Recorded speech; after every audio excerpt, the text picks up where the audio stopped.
Welcome to Connecting the Dots.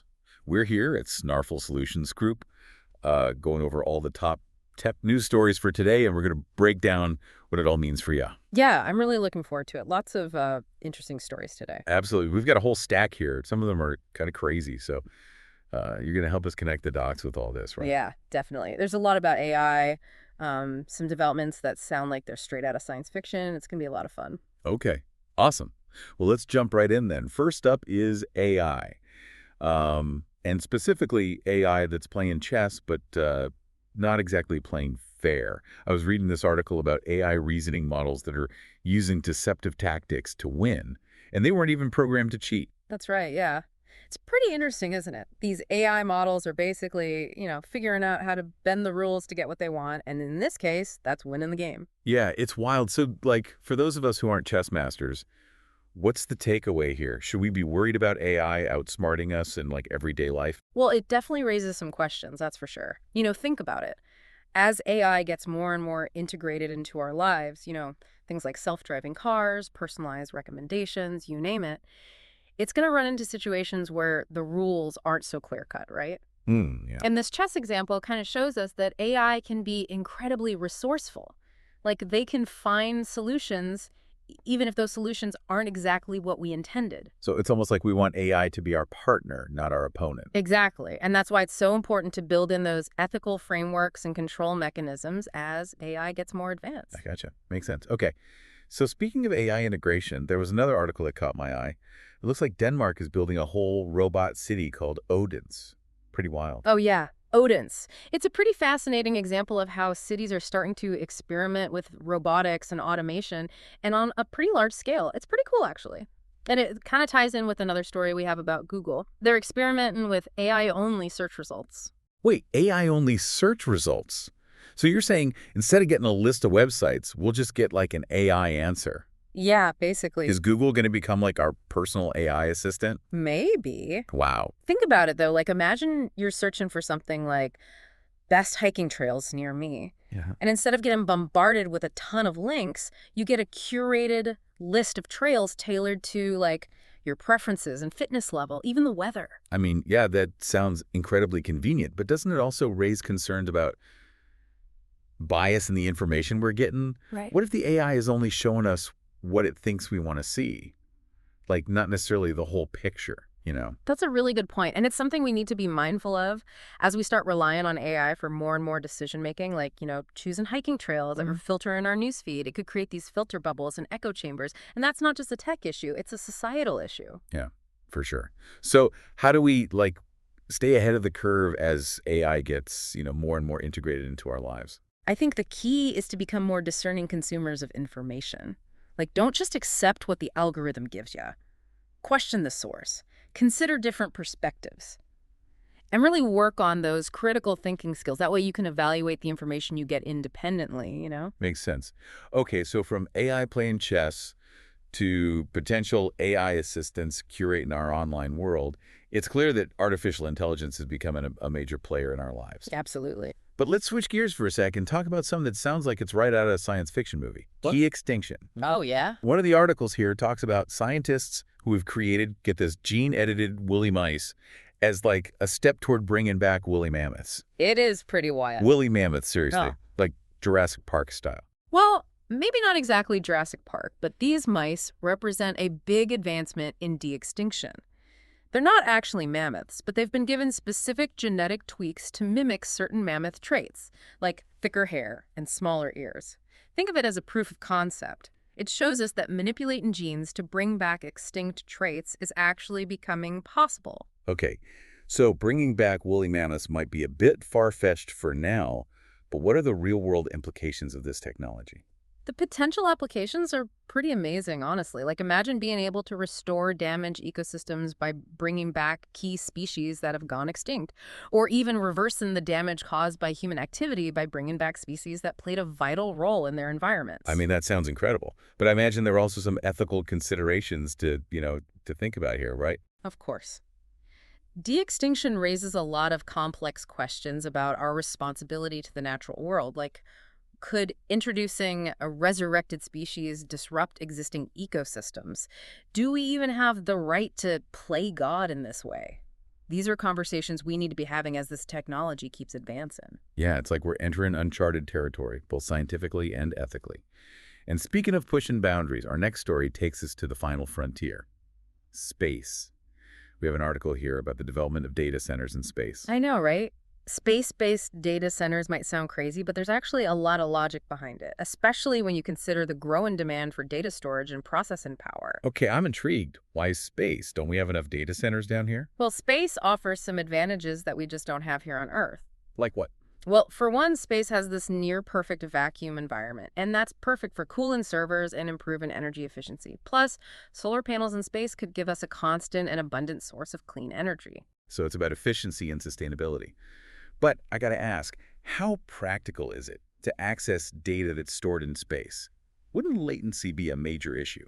Those are definitely valid concerns, and those are exactly the challenges that scientists and engineers are trying to overcome right now. One potential solution they're looking at is laser communication, which could give us super fast data transfer rates between Earth and space. So it sounds like space-based data centers are still in the early stages, but the potential is there. Yeah, absolutely. It's amazing to think that our digital footprint might actually extend beyond our planet one day. Yeah, it speaks to our constant desire to innovate and push the boundaries of what's possible. Who knows, maybe one day you'll be accessing your favorite streaming service from a data center orbiting Earth. Now that's a future I'd like to see.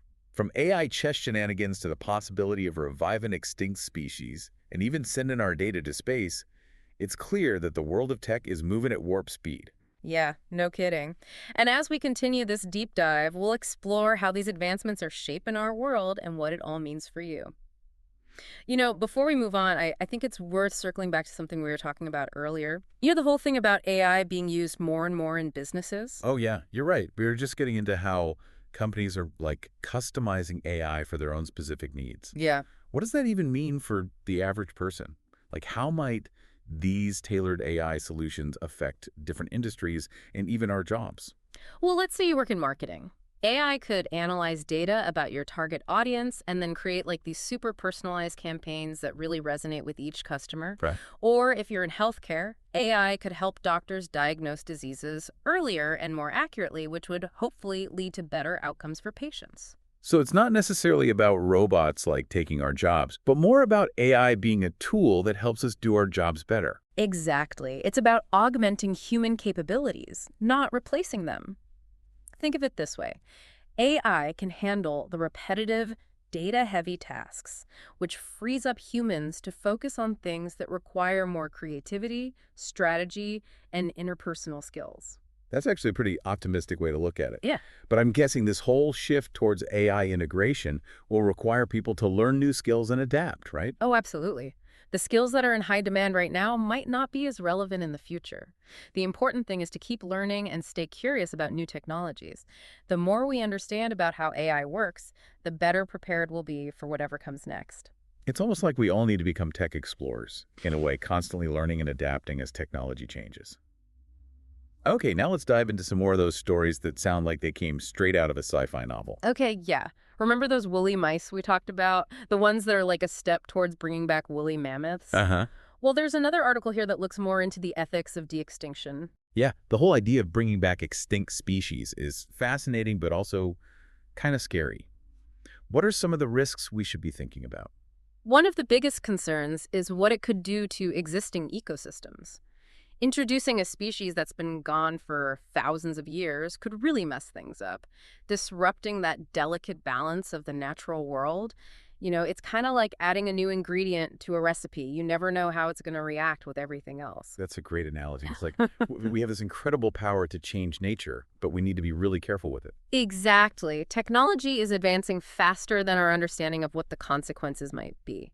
We really need to have those difficult conversations now to make sure that if de-extinction efforts do move forward, it's done responsibly and ethically. So it's not just about the cool factor of bringing back a woolly mammoth. It's about really thinking through the ripple effects and making sure we're not creating more problems than we're solving. Right. It's about respecting the interconnectedness of all living things and recognizing that even small changes can have huge consequences. Well said.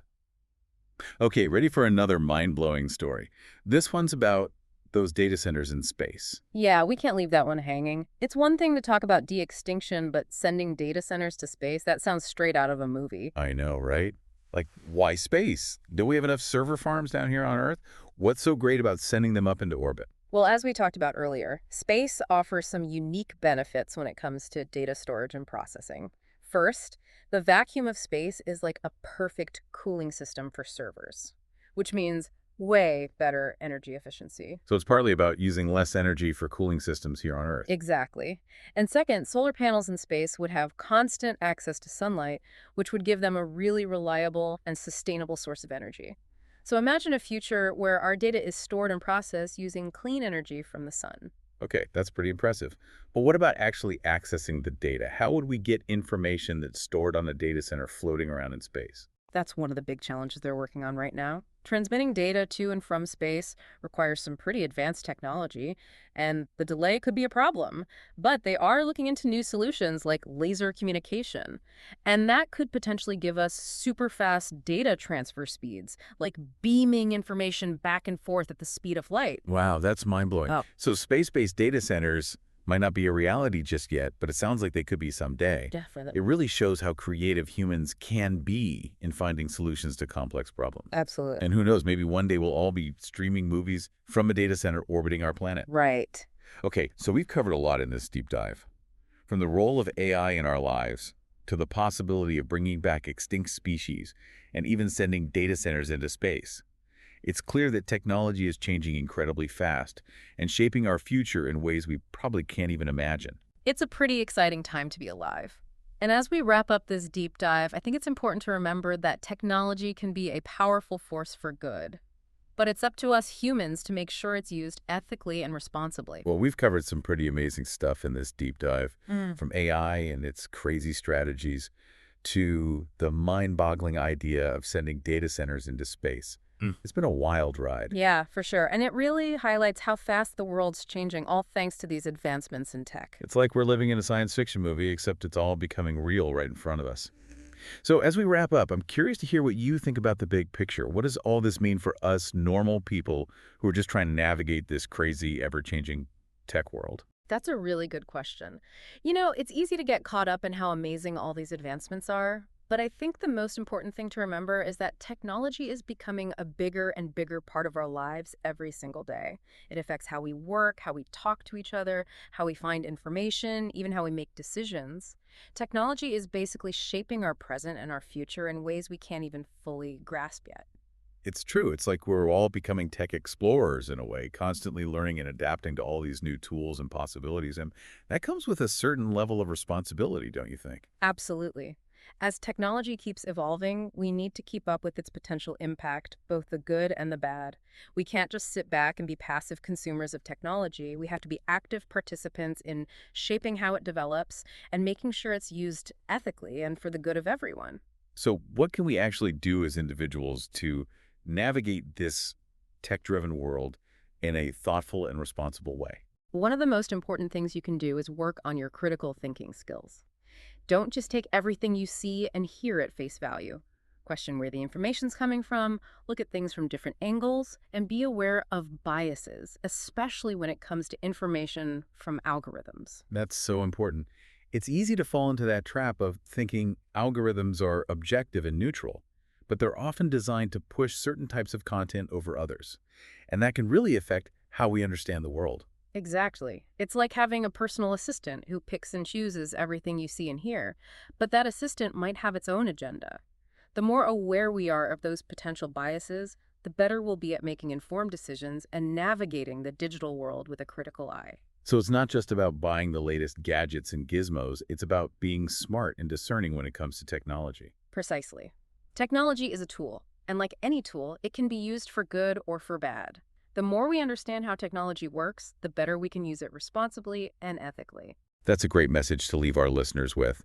It's been a fascinating deep dive today, exploring the frontiers of technology and what they could mean for all of us. It's been a pleasure joining you on this journey. And to all our listeners out there, thanks for joining us on Connecting the Dots. We hope you enjoyed this deep dive into the world of cutting-edge tech. Until next time, stay curious, keep exploring, and remember, the future is in our hands.